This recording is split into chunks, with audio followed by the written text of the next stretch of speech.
Hi, everybody. I'm Tony Wilson, here with my good friend and co-host Adrian Wright. Hey, guys. And this is The Supernatural and Beyond. Okay, this last series that we've been doing, it's been very exciting to me because I've wanted to delve into all of this, because the whole reason for The Supernatural and Beyond is because most people, let alone people that are, Christians and from a lot of different pulpits, they're talking about different geopolitical topics as opposed to the supernatural. Right. The scriptures themselves are supernatural. In the beginning, the heavens and the earth were created. Yeah. Wow. I mean, how does that happen? When I look at the sun, the moon, and the stars at night, or, in the daytime for that matter, it's like, how did all of this stuff get here? And it's so huge. Yeah, it's so huge. Human hands did not create this. So, again, the whole thing about the supernatural and beyond is, it's really been my heart and my passion. And I want to just talk. We were talking about geographical locations with Lucifer. He wanted to ascend into the heavens, the mountain where God was, and place his throne there, the stars, all of those things were there. Yes. Well, one of the key locations is Mount Hermon. Okay. And Mount Hermon has a lot of spiritual significance, but from a geographical perspective, it's right there on the border of Lebanon, Syria, and Israel. Right. Which is where a lot of the hot spots are happening right now. And it's also, I think, one of the tallest mountains or biggest mountains in that area. So I think it's like elevation of 9,000 feet. Okay. Which is pretty high up. Again, this is... Google it, it'll tell you exactly what it is. Right. One of the things that happened there, this is where what is called the Transfiguration, where Yeshua, Jesus, went up with his Talmudim, that's Hebrew for disciples. Okay. They went up there and he had a conversation with Elijah and Enoch. Okay. And so this, again, supernatural, earthly connection with the heavenly realm. So again, more and more supernatural.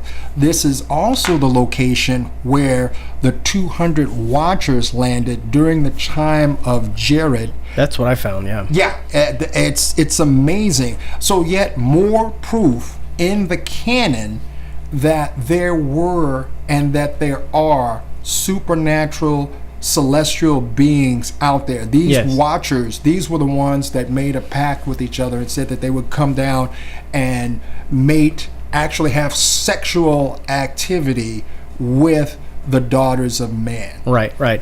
And what I found with that research too was at the time, my notes say that it was Mount Hermon instead of Hebron.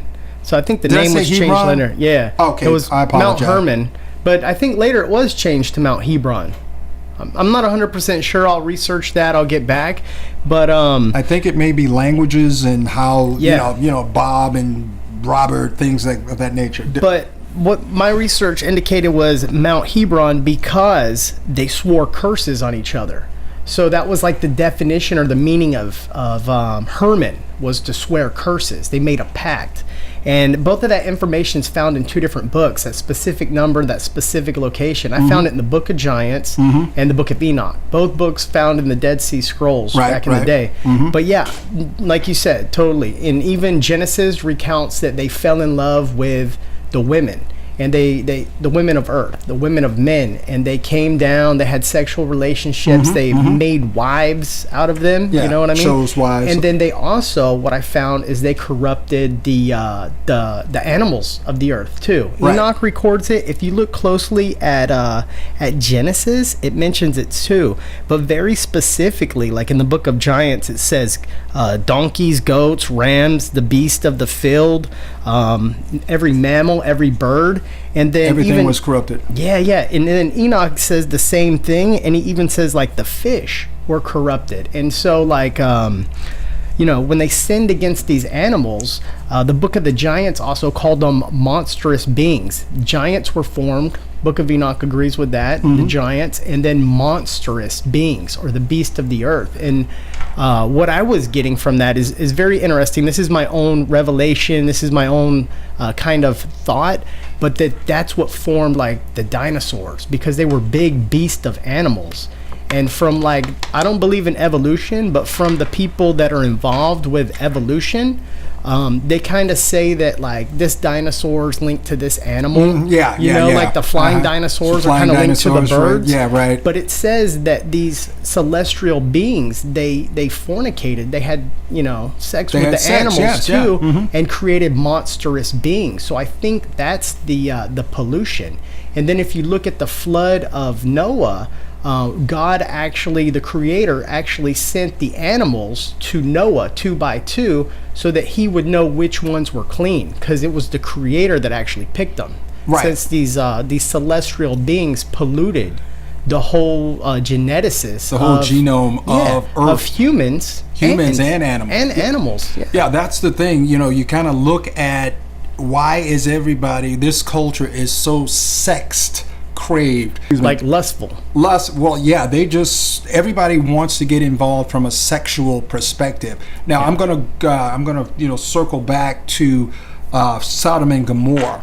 Okay, there were 2 celestial beings sent by the Creator to destroy it. Right. However, as the story goes, the men of Sodom and Gomorrah recognize these celestial beings and wanted to have sexual relationship with them. Well, that was the whole culture with Sodom and Gomorrah, and you can find more information in the Book of Jasher.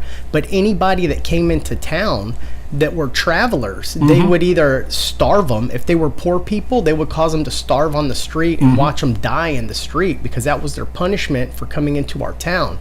And if they were like travelers that were just coming overnight, they violated those people sexually. Well, that's the thing. We go back to the Watchers that wanted to have sexual activity with the daughters of man. Yes. So obviously there is a connection with sexual activity and these celestial beings. Right. So it's just so much information, but again, not looking at it from a research perspective. The books spell it out. Again, especially the Bible. A lot of people that reverence the Bible, which I do, don't want to consider the sexual aspect. They says, well, these are celestial beings, these are angels, how can they have the equipment to have sex? Well, apparently they did. And as a part of that, we have the DNA, the genetic genome had been corrupted by them introducing their celestial DNA into the earthly DNA. Yeah. And if you look at it nowadays, science is kind of trying to genetically engineer. Yeah, and then stem cells and all that kind of stuff. And then, they're trying to crossbreed animals, like... They're not chimeras. That's what they call it. They've done it. They cloned Dolly the sheep. Yeah. And that's just what they're letting you know. Again, if you get on YouTube, if you get on Google, just Google those things. Yeah. Just do a little bit of research, and you will see all kinds of strange, what they call the chimeras. Chimeras, yeah, I'll have to look into that. But I mean, I know about like the stuff that goes on at CERN and the trying to reach into extra dimensional portals and all time that and stuff. space. Yeah, time and space, and it all ties into what it says about the end times. With all this stuff happening, and it'll be as it was in the days of Noah. As it was in the days of Noah. Yeah, so those things are already happening now today. So and been happening for a number of years. From what I've seen, it started back in 1945 with the Nazi regime, but that's another story for another segment. Yeah, another story for another segment. So please like, subscribe, and leave a comment down below. Let us know what you think. Give us some feedback. And if you have any questions, put them down in the comments. And whatever else you guys want to see, let us know. And thank you for following us on the Supernatural and Beyond.